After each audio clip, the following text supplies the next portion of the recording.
بسم اللہ الرحمن الرحیم۔ السلام علیکم۔ بادشاہ کا موڈ کافی اچھا تھا۔ وہ نوجوان وزیر کی طرف مڑا اور مسکرا کر پوچھا، تمہاری زندگی کی سب سے بڑی خواہش کیا ہے؟ وزیر شرما گیا، اس نے منہ نیچے کر لیا۔ بادشاہ نے کیا لگایا اور بولا، تم گھبراؤ مت، بس اپنی زندگی کی سب سے بڑی خواہش بتاؤ۔ وزیر گھٹنوں پر جھکا اور عاجزی سے بولا، حضور آپ دنیا کی خوبصورت ترین سلطنت کے مالک ہیں۔ میں جب بھی یہ سلطنت دیکھتا ہوں تو میرے دل میں خواہش پیدا ہوتی ہے، اگر اس کا 10واں حصہ میرا ہوتا تو میں دنیا کا خوش نصیب ترین شخص ہوتا۔ وزیر خاموش ہو گیا۔ بادشاہ نے کیا لگایا اور بولا، میں اگر تمہیں اپنی آدھی سلطنت دے دوں تو وزیر نے گھبرا کر اوپر دیکھا اور عاجزی سے بولا، بادشاہ سلامت، یہ کیسے ممکن ہے؟ میں اتنا خوش قسمت کیسے ہو سکتا ہوں؟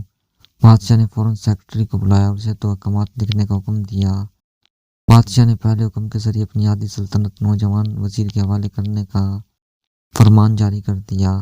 دوسرے حکم میں بادشاہ نے وزیر کا سر قلم کرنے کا آرڈر دے دیا۔ وزیر دونوں احکامات پر حیران رہ گیا۔ بادشاہ نے احکامات پر مہر لگائی اور وزیر کی آنکھوں میں آنکھیں ڈال کر بولا، تمہارے پاس 30 دن ہیں۔ تم نے ان 30 دنوں میں صرف 3 سوالوں کے جواب تلاش کرنا ہے۔ تم کامیاب ہو گئے تو میرا دوسرا حکم منسوخ ہو جائے گا اور تمہیں آدھی سلطنت مل جائے گی، اور اگر تم ناکام ہو گئے تو پہلا حکم خالص سمجھا جائے گا۔ وزیر کی حیرت پریشانی میں بدل گئی۔ بادشاہ نے اس کے بعد فرمایا، میرے 3 سوال لکھ لو۔ وزیر نے لکھنا شروع کر دیا۔ بادشاہ نے کہا، انسان کی زندگی کی سب سے بڑی سچائی کیا ہے؟ وہ رکا اور بولا، دوسرا سوال، انسان کی زندگی کا سب سے بڑا دھوکہ کیا ہے؟ وہ رکا اور پھر بولا، تیسرا سوال، انسان کی زندگی کی سب سے بڑی کمزوری کیا ہے؟ بادشاہ نے کہا، اس کے بعد نکارے پر چوٹ لگوائی اور بآواز بلند فرمایا، تمہارا وقت شروع ہوتا ہے۔ وزیر نے دونوں پروانے اٹھائے اور دربار سے دوڑ لگا دی۔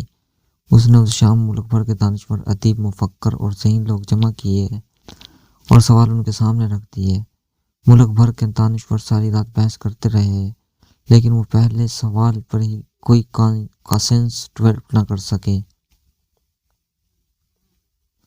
وزیر نے دوسرے 3 دانشور بڑھا دیے، لیکن نتیجہ وہی نکلا۔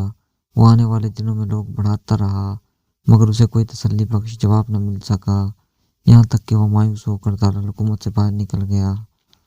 وہ سوال اٹھا کر پورے ملک میں پھرا، مگر اسے کوئی تسلی بخش جواب نہ مل سکا۔ وہ مارا پھرتا رہا، شہر شہر، گاؤں کی خاک چھانتا رہا۔ شاہی لباس پھٹ گیا، پگڑی ڈھیلی ہو کر گردن میں لٹک گئی، جوتے پھٹ گئے اور پاؤں میں چھالے پڑ گئے، یہاں تک کہ شرط کا آخری دن آ گیا۔ اگلے دن اس نے دربار میں پیش ہونا تھا۔ وزیر کو یقین تھا یہ اس کی زندگی کا آخری دن ہے، کل اس کی گردن کاٹ دی جائے گی اور جس شہر کے مرکزی پل پر لٹکا دیا جائے گا۔ وہ مایوسی کے عالم میں دارالحکومت کی کچی آبادی میں پہنچ گیا۔ آبادی کے سرے پر ایک فقیر کی جھونپڑی تھی۔ وہ گرتا پڑتا اس کی کٹیا تک پہنچ گیا۔ فقیر سوکھی روٹی پانی میں ڈبو کر کھا رہا تھا، ساتھ ہی دودھ کا پیالہ پڑا تھا اور فقیر کا کتا شڑپ شڑپ کی آوازوں کے ساتھ دودھ پی رہا تھا۔